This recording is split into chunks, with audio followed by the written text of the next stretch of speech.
አረቂ ደጓ እና አሁን ይሄ መጀመሪያው የምታየው በኢትዮጵያ 14 ሚሊዮን 14 ሚሊዮን ባለ ሁለት መኝታ ነው ወይ አፓርትመንት እንደዛ ብለው ኮምታላ አይቻልም። እኔ ቪዲዮ ስራ ቤት አልገዛም እንደ መኪና አልገዛም። ጥፍር ያላት አያና ዊሊያም ለ30 ዓመታት ጥፍሯን ምንም አልቆረጠችው። ቀስ ብላ ነው የምትሄደው። እቃ ማጠብ አትችልም። መተኛትም ያስቸግራታል። የዓለማችን ሪከርድ ከሰበረች በኋላ በ2020 በጣም አስቸጋሪ ነው። ባሁን ሰዓት ኧረ በስመ አብ ፔስታል አቅም 10 ሳንቲም የሚሸጥ ፔስታል 15 ሳንቲም ሆኗል።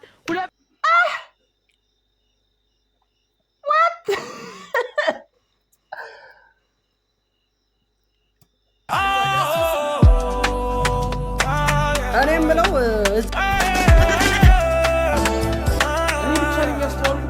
እንደው ዲሃ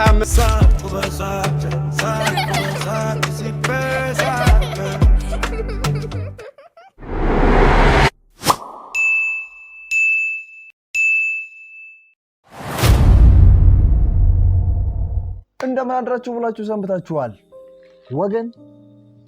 ሳቅ በሳቅ ተመልሶ መጥቷል። ከዚህ በኋላ አለመሳቅ አለመጫወት ፈጽሞ የተከለከለ ነው በዚህ ቤት። ምክንያቱም ሳቅን ከዚህም ዝግን አድርጌ ሰብሰብ አድርጌ ይዤላችሁ መጥቻለሁ። ከናንተ የሚጠበቀው የዚህን ዩቲዩብ ቻናል ሰብስክራይብ አድርጎ መጠበቅ ብቻ እንደሆነ ያውቃሉ። አያውቁም። ሰብስክራይብ አላደረጉም። ግሩም ድንቅ ነው።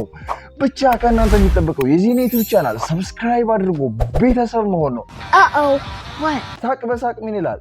ሳቅ ለጤናው፣ ጨዋታ ደግሞ ለደስታው። የዚህ ዩቲዩብ ቻናል ቤተሰብ መሆን እንዳይረሳ።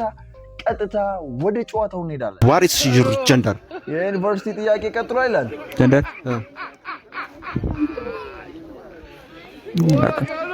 I think you have a gender. What is your gender? Ya እድሜ እስቲ በቃ ቤኮ ካን እሺ ጀንደር ቤኮ ታውቀው ነው የሆነት ያውቀው ነው። ምራቸው ሊሆን አይችልም።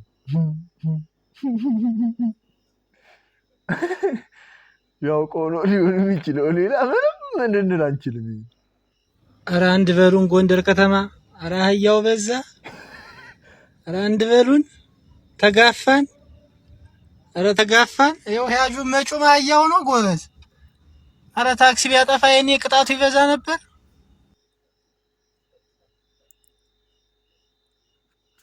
ለምን እንትን አትሉም? እዛ የሆነ እርሻ ቦታ ምናምን የሆነ መቆፈር እጃችሁ ለመቆፈር ምናምን ይመቻል። እንደዚህ ምናምን አትሉ? በቃ ለቁፋሩ ቆንጆ ነው። በነገርሽ ላይ ቆፍሩ። እናንተ መቆፈር ነው ያለባችሁ። እየተላለፈን ባታችሁ ኢንክሊፕ አንዴ ላሚቱ ጸጉሩ የሚቆረጠው ልጅ ምን ሆኖ ነው?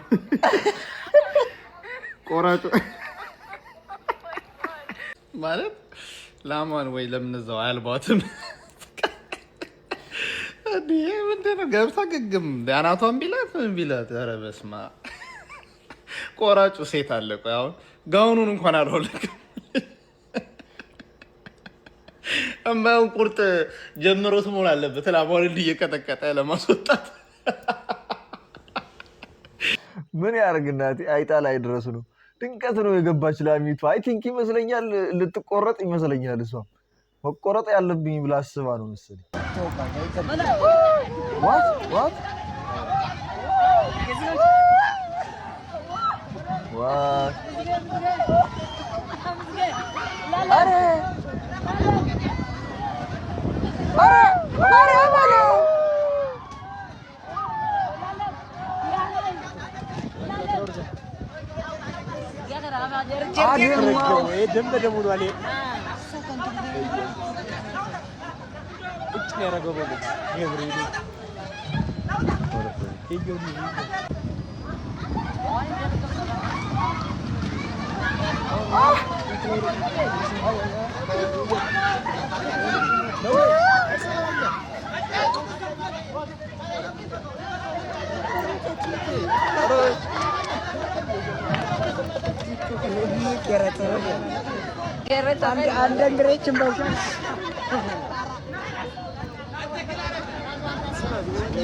እኔ ማለት ነው የሚገርመኝ ሰው መጣላቱ አይደለም እኔ የሚደንቀኝ የሚገርመኝ ማለት ነው የእውነት ነው የምላችሁ በጣም ብዙ ታዘቡ በነገራችሁ ላይ አሁን ላይ እየመጣው ያለው ማህበረሰብ ቲክቶከር ባይንደር ሆኖ መጥቷል በጣም ነው የሚያሳዝነው እስኪ ታዘቡ እንደው በየሄዳችሁበት እዩ እስኪ የሆነ ችግር ትፈጠር ስልኩን የማያወጣ አለ ምን ለማድረግ ለመቅረጽ እዚያውን ቁሙ ይሄ ኮንቲኒ ብሎ እንደው እንዴት ብለን መተላለፍ ነው ያለብን አንተ በነገር ላይ የኑሮ ነገር በጣም አስቸጋሪ ነው ባሁን ሰዓት ኧረ በስመ አብ ከፔስታል አቅም 10 ሳንቲም የሚሸጥ ፔስታል 15 ሳንቲም ሆኗል ሁለት what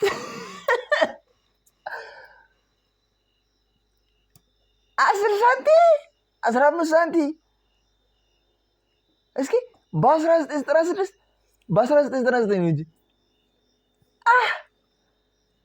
10 ሳንቲም 15 ሳንቲም ገባ እዊ እስማ ገነት አልነበረ እንዴ የምትኖሩት እናንተ ገነት ላይ እኮ ነው እየኖራችሁ የነበረ 15 ሳንቲም ገብቶ ነው ሪ ያሉ ብር የሚሸጣው ነው 2.75 ሆነ የኑሮ እንዴት መኖር ይችላሉ ባሁን ብዙ ችግር አለ እኔ በጣም የሚገርመኝ እዚህ ጋር ግን ሁላችንም ዞሮ በእኛ ጊዜ ቀረ የምንልበት ሲቹዌሽን ሁሉ ጊዜ ይፈጠራል በቃ በጣም ይገርማል እርግጠኛ ሆኜ የምነግራችሁ ከነዚህ በፊት የነበሩት ሰዎችም አረ በእኛ ጊዜ እኮ ቀረ እኮ በቃ ምን በስንት እንደዚህ ተገዝቶ ይላሉ አሁንም እነዚህ ሰዎች ቢኖሩ በእኛ ጊዜ ቀርቶ ምን 15 ሳንቲም ነው ፌስታል ሳሙና 2.70 ነው ይላሉ እኛ ደግሞ ምንል ይመስለኛል እርግጠኛ ሆኜ የምነግራችሁ ታክሲ እኮ 30 ብር ነው 20 ብር ነው ምን ዘይት 1 ሊትር እያልን የምናወራበት ጊዜ ይመጣል ብዬ አስባለሁ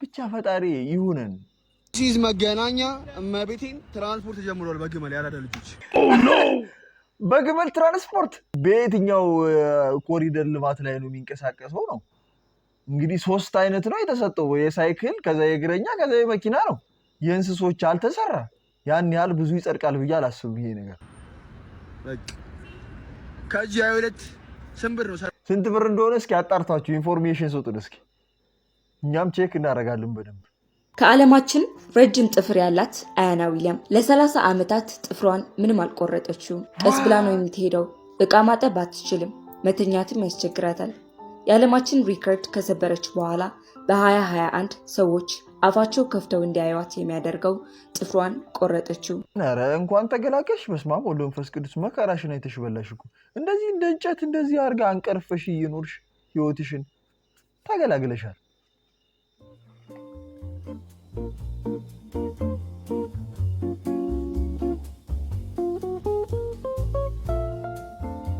ዋት እንስሳ እኮ ናቸው በቃ ባቅማቸው በልካቸው ይስሩ አይስሩ እኮ አይደለም ይስሩ ባቅማቸው እንደሞ እንደዚህ እንደ ውጭ ሀገር ደልቀቅ ያለ ምናምን ሳይሆን ይስሩ ግን ልክ ባለው መጠን ባለው ይሁን ለሁሉም ልክ አለው በቃ እንደው ከእንስሶች ተሻሉ እስኪ መተላለፍ ነው ያለብን በነገር ላይ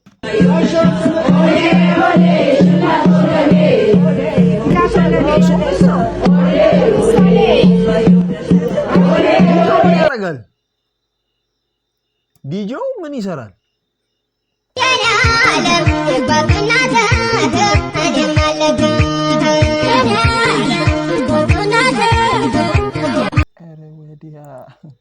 አይ ለማዘርት ስጣት የሆነ ስንዴ ምናምን ታበጥርበት እዛ ሜዳ ላይ ምናምን አውድማው ላይ እፈስበት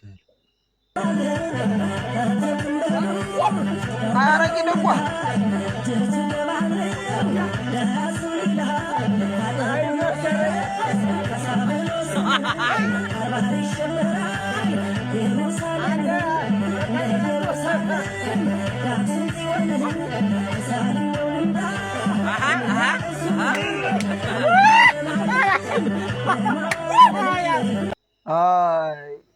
ወገብ ጫንቃ ሆነ እንደ ጀለስ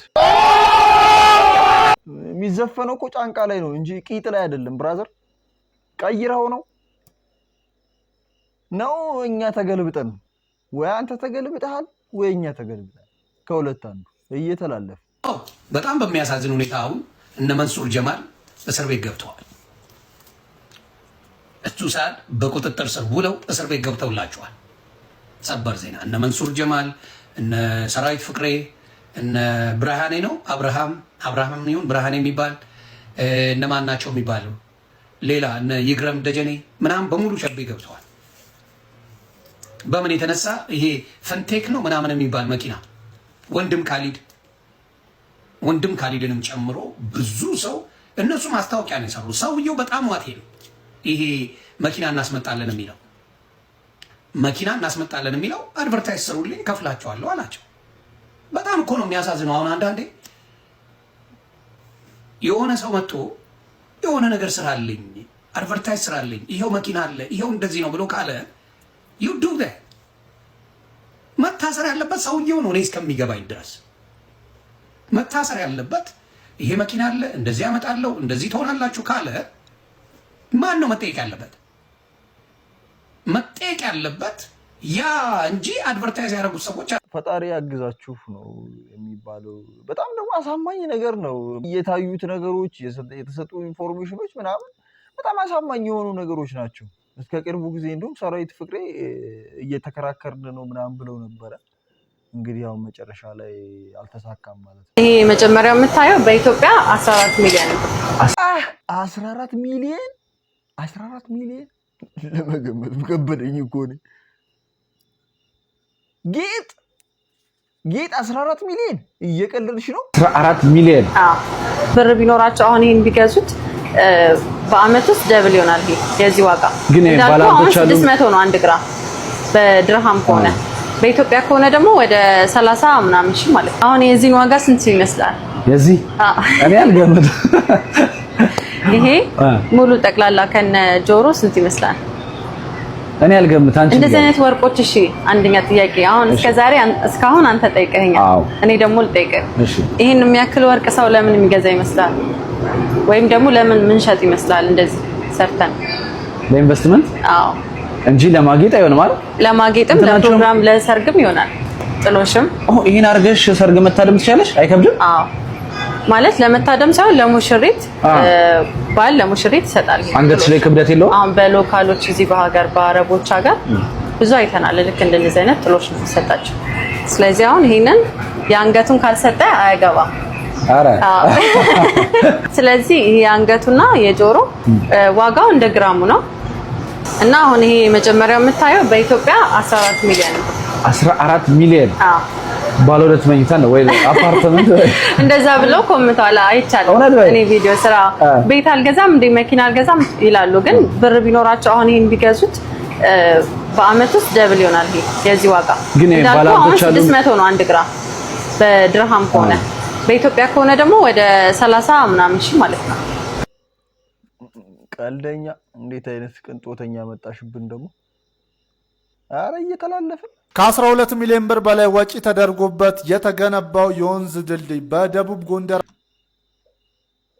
12 ሚሊዮን ሰው ጤነኛ ይሉ 12 ሚሊዮን እኮ ነው እያልከኝ ያለው ቆረቆንዳ የመሰለ ድልድይ 12 ሚሊዮን ምንድነው ይቺን በ2000 በ3000 አንሽፍር ምንድነው 12 ሚሊዮን እንዴት ነው ሰው የቀለለው ማለት ምን ያኔ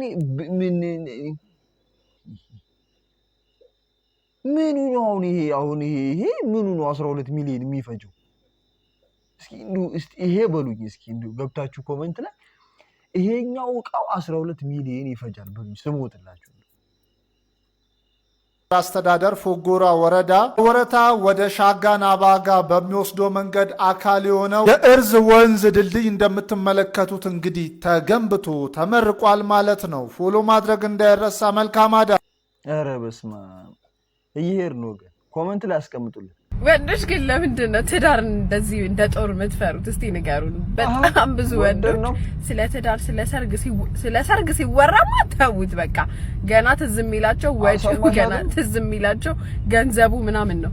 ግን ጀነራሊ ስለ ትዳር ሲወራ ደግሞ ስለ መቃጠል ምናምን ማለት አልገባኝም። ማንን ነው የምታገቡት እንዴ? ተገዳችሁ አይደል የምታገቡት? ያን ያህል ትዳርን የምትፈሩት ምንድነው ምክንያቱ? እስቲ ንገሩን። አንድ ነፍስን ከማስተዳደር ሁለት ነፍስን ማስተዳደር ውስጥ እገባለሁ ማለት ነው። ገብቶሻል? ለዛ ያስፈራል።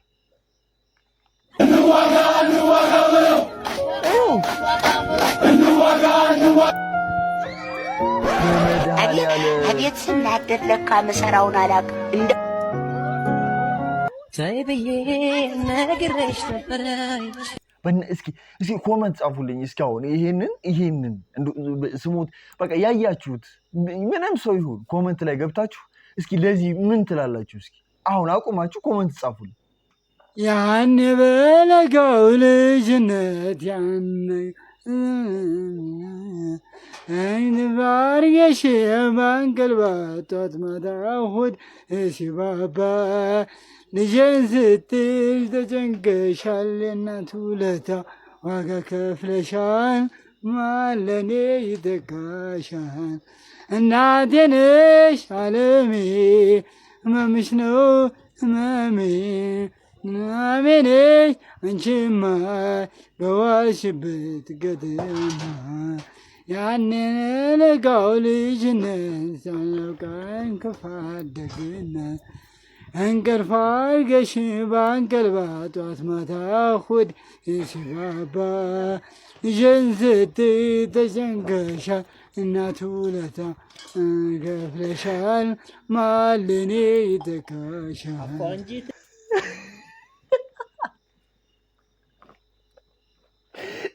አንተ እኮ ግን እንቅልፍ ሆነ እኮ አልተነሳም።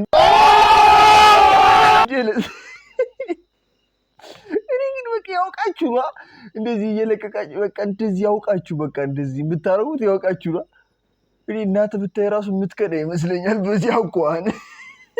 አረ እየተላለፈ እንግዲህ ውድ የሳቅ በሳቅ የዩቲዩብ ቻናል ተከታታዮቻችን እንግዲህ በሰሞኑን የጆኒ እና ንቃተ ህሊና የሚያደርጉት የሪንግ ውስጥ ግጥሚያ በጣም ተጠባቂ በሱ ኢሹ ላይ የተለቀቁ ቪዲዮዎች ፎርሚያ ላይ የነበሩ አንዳንድ ነገሮች አሉና እነሱን እያየን እስኪ ደግሞ ሀሳብ ነው።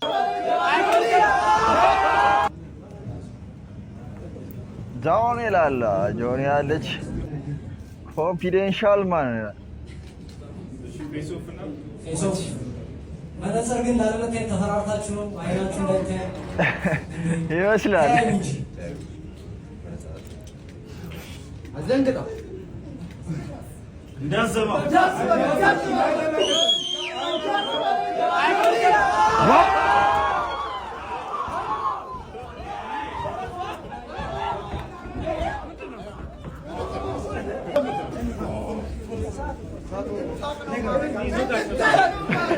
የሳቀ ነው ጆኒ።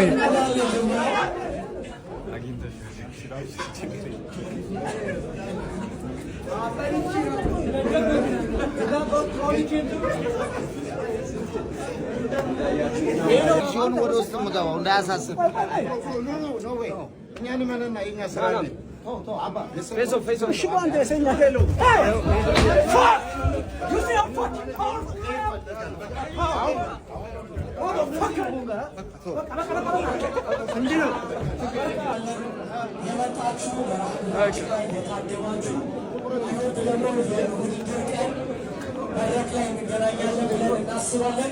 ስለመጣችሁ ከልብ አድርገን እናመሰግናለን።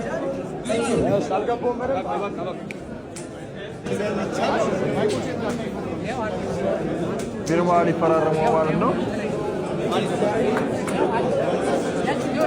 አይ በጣም እንግዲህ እንደ ሀገራችን አይቼም ሰምቼም አላውቅም። እንግዲህ እንደዚህ አይነት ነገሮች ብዙ ጊዜ ውጭ ሀገር ላይ ነው የምናያቸው የምንሰማቸው። አት ዘ ፈርስት ታይም ነው የሚሆነው ብዬ አስባለሁ። እኔ አላውቅም እንግዲህ እንደዚህ አይነት ኢንፎርሜሽን ለእኔ ነው አት ዘ ፈርስት ታይም ሊሆን የሚችለው። እንግዲህ ኢትዮጵያ ከዚህ በፊት አዘጋጅታ ኑሮ ሊሆን ይችላል፣ አላውቅም። እሱን እስኪ ብቻ ቀጣዩን ደግሞ ለማየት እንሞክር። ሄሎ ጋይስ የዛሬው የንቃተ ህሊናና የጆኒ ፕሬስ ኮንፈረንስ ወይ ደግሞ ፌስ ኦፍ ክሬዚ ነበር። በጣም ነው ያስደነገጣችሁ ፌስ ኦፍ ስታረጉ ማለት ነው። ላይክ ምን ነበር ቆይ ትይንቱ ምን አስባችሁ? እንደታየው ነው በቃ የሆነ ሴንስ ማድረግ ፈልጌ ነበር። እሱን በጥፊ ማለት እንቁላሉ ያስደስታል ምናምን እንቁላሉ ስፔሻሊ ነው። ከ2 ሳምንት በፊት ያዘዝኳት ከቦንጋ ስትሬት ያስመጣት ቀሌን አይደለም። እሺ የሚመጣ ሰው አፈላልጌ አግኝቼ ከቦንጋ የመጣ እንቁላል ነው ፊቱ ላይ የረገፈው። and next week ደግሞ ከእንቁላሉ ዋት ቅድም የረገፈው እንቁላሉ ማለት ነው። ዋት ከቦንጋ አይ ቲንክ የንቃተ ህሊና ከቦንጋ ነው ማለት ነው የመጣው። አቲ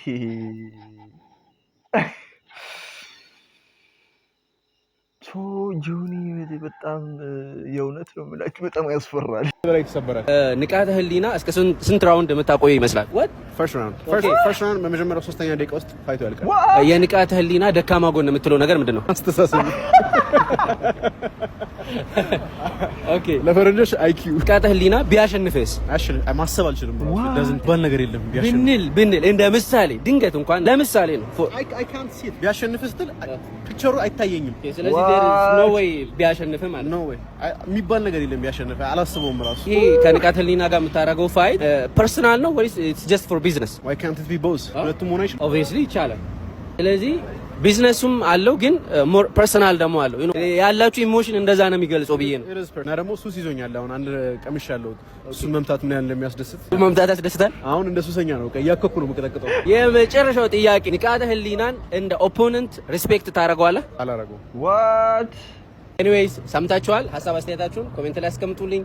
ጄሚ ነኝ። ቴንክ ዩ ብራዘር። እንግዲህ ከኋላ ታሪካቸውን ስንመለከት ጆኒ በጣም አቅሙ ያለው ችሎታው ያለው ሰው ነው። ብራዚል ነው ትምህርቱን የወሰደ ማለት ብራዚል አይ ቲንክ ብራዚል ይመስለኛል ትምህርቱን የወሰደ ውጭ ሀገር ነው ተምሮት የመጣው። ናውሌጅብል የሆነ የዚህ አሁን የሚሉት አይነት ዲፓርትመንት ናውሌጅብል የሆነ ልምድ ነው ያለው፣ እውቀት ነው ያለው፣ ዊዝደም አለው። እኔ አይ ቲንክ እንደሚመስለኝ ጆኒ ዊዝደም አለው። ዊዝደም ጥበብ አለው ጆኒ ጋር የተረዳሁት እሱ ነው። ጥበበኛ ይመስለኛል በዚህ ዘርፍ ማለት ነው። ጥበብን የያዘ ሰው ይመስለኛል እና በጣም ደግሞ ኤክስፔሪየንስ የሆነ ሰው ነው። ንቃተ ህሊና ደግሞ ኖርማሊ ስፖርቶችን ከመስራት ስፖርት ይሰራል፣ ጂሞችን ይሰራል፣ ሳምቲንግ እንደዚህ አይነት ነገሮችን እና ከዛ ውጭ ደግሞ ባይ ጊፍት ጉልበት አለው፣ ኢነርጂ አለው፣ ሰውነቱ ለፍቶ ደክሞ የገነባው ነገር አለው። እንደዚህ አይነት ነገር ያላቸው ይመስለኛል ሁለታቸውን ኮምፔር ለማድረግ ስሞክር። እንግዲህ ጉልበት ወይም ደግሞ ዊዝደም የቱ ያሸንፋል ብላችሁ ኮምፔር ስታደርጉ ያን ያህል ሩቅ መሄድ የሚያስፈልግ አይመስለኝም። ጉልበትም ዊዝደምም ሲኖርህ ሁለቱን ባንድ የያዘ ሰው ሁልጊዜም ቅድሚያ ላይ ወይም ደግሞ ብልጫ የሚሰጠው ነው ወይም ደግሞ ፊት ለፊት የሚገኝ ሰው ነው እያምናለሁ። ውድ የሳቅ በሳቅ ዩቲዩብ ቻናል ተከታታዮች የዛሬው ቪዲዮአችን የዛሬው ጨዋታችን ይህን መሰል ነበር። እንደተጫወታችሁ እንደተዝናናችሁ ፈታ እንዳላችሁ ባለሙሉ ተስፋ ነኝ። በጣም የሚገርመው የሚደንቀው ነገር ግን ደግሞ የጨዋታችሁ የደስታችሁ አብሯችሁ እንዲዘልቅ አብሯችሁ እንዲቆይ የዚህን ዩቲዩብ ቻናል ሰብስክራይብ ማድረግ እንዳለባችሁ የምታውቁ አልመሰለኝም። ታውቅ ነበረ? ሰብስክራይብ አድርገሃል? አላደረግም? አሁኑኑ ሰብስክራይብ አድርገህ ቤተሰብ መሆን እንዳይረሳ እንላለን። በቀጣይ ቪዲዮ እስከምንገናኝ ድረስ ሰላም ሁኑ እላለሁ። ሳቅ በሳቅ ምን ይላል?